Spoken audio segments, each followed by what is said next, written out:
The complete works of Swami Vivekananda, Volume 2, Sankhya and Vedanta. I shall give you a resume of the Sankhya philosophy through which we have been going. We in this lecture, we in this lecture want to find where its defects are and where Vedanta comes in and supplements it. You must remember that according to the Sankhya philosophy, nature is the cause of all this manifestation, which we call thought, intellect, reason, love, hatred, touch, taste, and matter. Everything is from nature. This nature consists of three sort of elements called sattva, rajas, and tamas. These are not qualified qualities but elements, the materials out of which the whole universe is evolved. In the beginning of the cycle, these remain in the equilibrium, and when creation comes, they begin to combine and recombine and manifest as the universe. The first manifestation is what the Sankhya call the Mahat or intelligence, and out of that comes consciousness. According to Sankhya, this is an element that is tattva, and out of the consciousness are evolved manas or mind, the organs of senses, and the tanmatras, but particles of sound, touch, etc. All the fine particles are evolved from consciousness, and out of these fine particles comes the gross elements, which we call matter. The tanmatras cannot be perceived, but when they become gross particles, we can feel and sense them. The chitta in its threshold, the chitta in this threefold function of intelligence, consciousness, and mind works and manufactures the forces called pran. You must at once get rid of the idea that pran is breath. Breath is the one effect of pran. By pran are meant the nervous forces governing and moving the whole body, which also manifest themselves as thought. And fourth most and most obvious manifestation of pran is the breathing motion. Pran acts upon air and not air upon it. Controlling the breathing motion is pranayam. Pranayam is practiced to get mastery over the motions. The end is not merely to control the breath or to make the lungs strong. That is delsart. That is delsart, not pranayam. This pran are the vital forces which manipulate the whole body, while they, in their turn, are manipulated by other organs in the body, which are called mind or internal organs. So far, so good. The psychology is very clear and the most precise, and yet it is oldest rational thought in the world. Wherever there is any philosophy or rational thought, it owes something or other to Kapil. Pythagoras learnt in India. Pythagoras learnt it in India and taught it in Greece. Later on, Plato got an inking of it, and still later, the Gnostic carried the thought to Alexandria, and from there it came to Europe. So, wherever there is any attempt at psychology and philosophy, the great father of it is this man Kapilam Rishi. So far, we see that his psychology is wonderful, but we shall have to differ with him on some points as we go on. We find that the basic principle on which Kapil works is evolution. He makes one thing evolve out of another because his very definition of causation is the cause reproduced in another form, and because the whole universe, so far as we see it, is progressive and evolving, we see clay in another form and we call it a pitcher. Clay was the cause and the pitcher the effect. Beyond this, we cannot have any idea of causation. Thus, this whole universe is evolved out of a matter or a material, out of Prakriti or nature. Therefore, the universe cannot be essentially different from its cause. According to Kapila, from undifferentiated nature to thought or intellect, not one of them is. what he calls the enjoyer or enlightener, just as is a lump of a clay. So is a lump of mind. By itself, the mind has no light, but we see it reasons. Therefore, there must be someone behind it whose light is percolating through Mahat and consciousness and subsequent modification. And this is what Kapil calls the Purush, the self of the Vedanta. According to Kapil, the Purush is a simple entity, not a compound. He is immaterial, the only one who is immaterial, and all these various manifestations are material. I see a blackboard first. The external instrument will bring the that sensation to the nervous center, to the indriyas, according to Kapil. From the center, it will go to the mind and make an impression. The mind will present it to the buddhi, but buddhi cannot act. The action come as it were, from the Purush behind. This, so to speak, are all his servants, bringing the sensation to him, and he, as it were, gives the order, reacts, is the enjoyer, the perceiver, the real one, the king of his throne, the self of man, who is immaterial. Because he is immaterial, it is necessarily follows that he must be infinite. He cannot have any limitations whatever. Each one of the Purushas is omnipresent.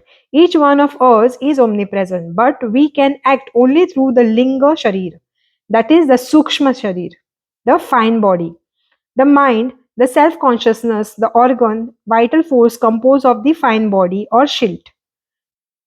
What in Christian philosophy is called the spiritual body of man. It is this body that gets salvation or punishment or heaven or incarnation or reincarnation, because we see from the very beginning that the going and coming of the Purush or the soul are impossible. Motion means going or coming, and what goes and comes from one place to another cannot be omnipresent. Thus far, we see from Kapila psychology that the soul is infinite, and that soul is the only thing which is not composed of nature. He is only one that is outside of the nature, but he has got bounds by nature apparently. Nature is around him and he has identified himself with it. He thinks, I am a linga sharir, I am a gross matter, the gross body, and as such he enjoys pleasure and pain, but they do not really belong to him. They belong to this linga sharir or a fine body. The meditative state is called always the highest state by the yogi, when it is neither a passive or nor active state. In it, you approach nearest to the Purush. The soul has neither pleasure nor pain. It is the witness of everything, the eternal witness of all work, but it takes no fruits from any work. As the sun is the cause of sight of every eye, but is not itself affected by any defect or in the eye, or as when the crystal has red or blue flowers placed before it, the crystal looks red or blue, and yet it is neither. So the soul is neither passive nor active. It is beyond both. The nearest way of expressing this state of the soul is that it is meditation. This is Sankhya philosophy. Next, Sankhya says that the manifestation of nature is for the soul. All combination are for some third person. The combination which you call nature, these constant changes are going on for the enjoyment of the soul, for its liberation, that it may gain all the experience from the lowest to the highest. When it has gained it, the soul find it was very never in nature, that it was entirely separate, that it is indestructible, that it cannot go and come, that going to heaven and being born again were in nature and not in soul. Thus the soul becomes free. All nature is working for the enjoyment and experience of the soul. It is getting this experience in order to reach the goal, and that goal is freedom. But the soul are many according to the Sankhya philosophy. There is an infinite number of soul.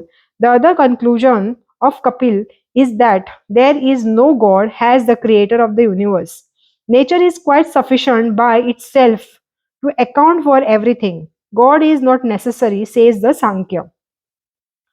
The Vedanta says that soul is in its nature existent absolute, knowledge absolute, and bliss absolute. But these are not qualities of the soul. They are one, not three. The essence of the soul and the agrees agrees with the Sankhya in thinking that intelligence belong to nature, in as much as it comes through the nature. The Vedanta also shows that what is called intelligence is a compound. For instance, let us examine our perception. I see a blackboard. How does the knowledge come? What the German philosopher call the thing in itself of the blackboard is unknown. I can never know it. Let us call it X. The blackboard X. X on my mind. And the mind reacts. The mind is like a lake. Throw a stone in a lake and a reactionary wave comes towards the stone. This wave is not like a stone at all. It is a wave. The blackboard X is like a stone which strikes the mind, and the mind throws up a wave towards it. And this wave is what we call the blackboard. I see you. You are reality are you has reality are unknown and unknowable. You are X and you act upon my mind. And the mind throws a wave in the direction from which the impact comes. And that wave is what I call Mr. or Mrs. So and so. There are two elements in the perception. One combines from outside and the other from the inside. And the combination of these two, that is X plus mind, is our external universe. All knowledge is by reaction. In the case of a whale, it has been determined by calculation how long after its tail is struck. Its mind reacts and the whale feels the pain. Similarly, in the case with the internal perception, the real self within me is also unknown and unknowable. Let us call it Y. When I know myself as so and so, it is Y plus the mind. That Y strikes a blow on the mind. So our whole world is X plus mind, that is external, and Y plus mind, that is internal. And X and Y standing for thing in itself, behind the external and internal worlds respectively. According to Vedanta, the three fundamental factors of consciousness are I exist, I know, and I am blessed. The idea that that I have no want,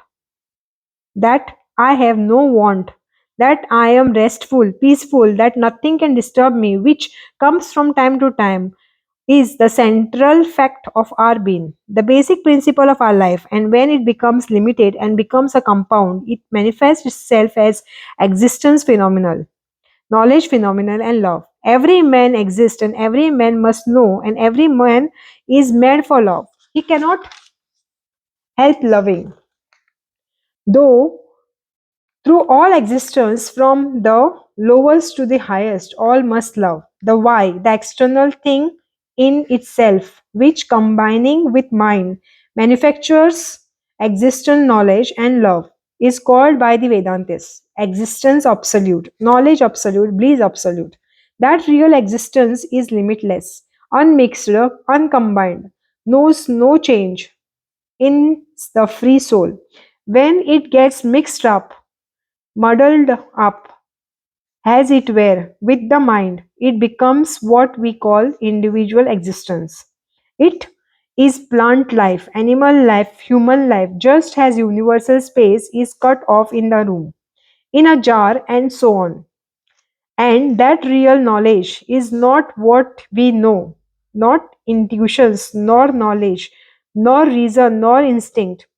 When that degeneration or degenerates and is confused, we call it intuitions. When it degenerates more, we call it reason. And when it degenerates still more, we call it instinct. That knowledge itself is Vijnan. That knowledge itself is Vijnan. Neither intuition, nor reason, nor instinct. The nearest expression for it is all knowingness. There is no limit to it, no combination in it. That bliss, when it gets clouded over we call love. Attraction for gross bodies or fine bodies or for ideas. This is only a distorted manifestation of that blessedness. Absolute existence, absolute knowledge, and absolute blessedness are not qualities of the soul, but the essence. There is no difference between them and the soul. And the three are one, and we see the one thing in three different aspects. They are beyond all relative knowledge, that eternal knowledge of the self percolating through the brain of man becomes his intuitions, reason, and so on. Its manifestation varies according to the medium through which it shines. Has soul, there is no difference between man and the lowest animal. Only the later brain is less developed, and the manifestation through it, which we call instinct, is very dull. In a man, the brain is much finer, so the manifestation is much clearer. And in the highest man, it becomes eternally clear. So, with existence, the existence which we know, the limited sphere of existence, is simply a reflection of that real existence which is the nature of the soul. So, with bliss, that which we call love or attraction is but the reflection of the external blessedness of the self. With manifestation comes limitation, but the unmanifestation, the essential nature of the soul is unlimited. To the blessedness, there is no limit, but is love, there is limit. But in love, there is limitations. I love you one day, I hate you the next. My love increases one day and decreases the next because it is the only a manifestation. The first point we will content with Kapila is his idea of God.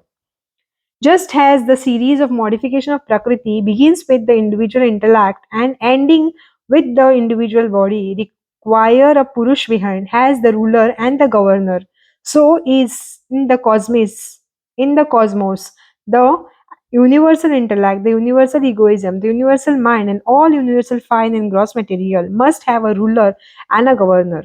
How will the cosmic series become complete without the universal Purush behind them? All has the ruler and governor. If you deny a universal Purush behind the cosmic series, we deny your Purush behind the individual series. If it be true that behind the series of graded, evolved individual manifestation, there stands one that is beyond them all. The Purush who is not composed of matter, the very same logic will apply to the case of universal manifestation. The universal self, which is beyond the universal modification of Prakriti, is what is called Ishwar, the supreme ruler God. Now comes the more important now comes the more important point of difference. Can there be more than one Purush? The Purush we have seen is omnipresent and infinite. The omnipresent, the infinite cannot be two. If there are two infinite A and B, the infinite A would limit the infinite B because the infinite B is not the infinite A and the infinite A is not the infinite B. Difference in identity means exclusion, and exclusion means limitation. Therefore, A and B limiting each other. Therefore, A and B limiting each other cease to be infinite. Hence, there can be but one infinite, that is, one Purush. Now we will take up our X and Y and show they are one. We have shown how what we call the external world is X plus mind and the internal world Y plus mind. X and Y are both qualities unknown, unknowable. All difference is due to time, space, and causation. These are the constitution or constituent of the minds. No mentality is possible without them. You can never think without time. You can never imagine anything without space, and you can never have anything without causation. These are the form of the mind. Take them away, and the mind itself does not exist. All difference is therefore due to the mind. According to Vedanta, it is the mind, its form, that have limited X and Y apparently and made them appear as external and internal worlds. But X and Y, being both beyond the mind, are without difference and hence on. We cannot attribute any quality of them because qualities are born of the mind. That which are qualityless must be one. X is without qualities, it only takes qualities of the mind. So does Y. Therefore, this X and Y are one. The whole universe is one. There is only one self in the universe, only one existence, and that one existence, when it passes through the forms of time, space, and causation, it is called by different names: buddhis, fine matters, gross matters, all mental and physical forms. Everything in the universe is the one, appearing in various forms. When a little part of it comes, as it were, into this network of time, space, and causation, it takes form. Take off the network and it is all one. Therefore, in Advait philosophy, the whole universe is all one in the self, which is called as Brahman.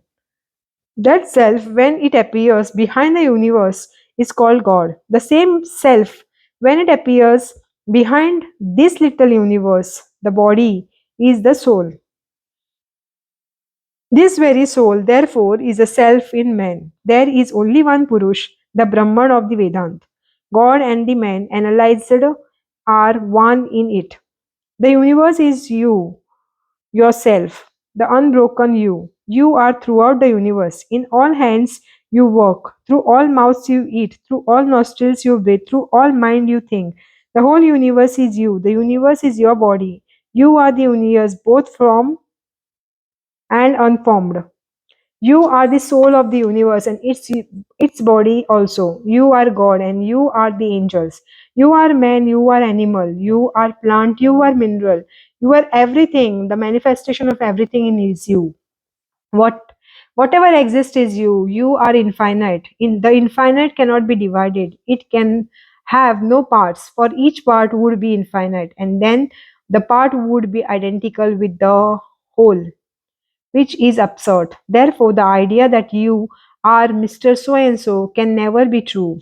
It is daydream. Know this and be free. This is the Advait conclusion. I am neither the body nor the organ, nor am I the mind. I am existence. I am knowledge. I am absolute bliss. I am He. This is the true knowledge. All reasons and intellect and everything else is ignorance.